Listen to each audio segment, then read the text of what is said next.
आपण मानक समस्त को जय जगन्नाथ। कथार अच्छी गीता बुझु कि न बुझु गीता पढ़ एमती एक निरा कार्यक्रम को नहीं मुझे चिंता करिछि आपण मानक प्रत्येक दिन श्रीमद् भगवत गीता जो श्रेष्ठ ग्रंथ अच्छी से श्रीमद् भगवत गीतार जो 18टी अध्याय अच्छी प्रत्येक अध्यायर गोटे श्लोक प्रत्येक दिन आपण शुणिपारे। आज हूँ तार प्रथम दिन, तेणु आरंभ करुच्ची श्रीमद् भगवत गीतार प्रथम अध्याय सैन्य दर्शन योगर प्रथम श्लोक।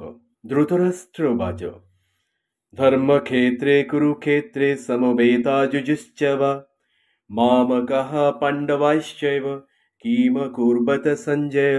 धृतराष्ट्र तो अंध, से महाभारत विषय जानिबा को व्यास को प्रार्थना करते।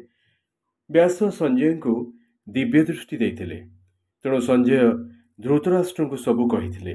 धृतराष्ट्र पचारे कुरुक्षेत्र रे युद्ध हेब, से तो धर्मक्षेत्र, सेठाकु मोर कौरव सेना और पांडव सेना जाई कौन कले। कुरुक्षेत्र तो धर्मक्षेत्र उभय होइले एकत्र, धर्म रे बाद हिंसा नाही तेणु संदेह मोहर होई।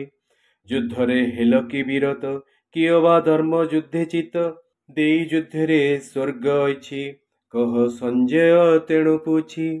प्रथम अध्यायर प्रथम श्लोक शुणिले एवं तार व्याख्या मध्य शुणिले आपण मानकु निश्चय भल लागिबो। मु आशा करुच्ची एमती भावरे आपण मानकु प्रत्येक दिन गोटे श्लोक शुणेबी। निश्चित भावरे भल पांतु।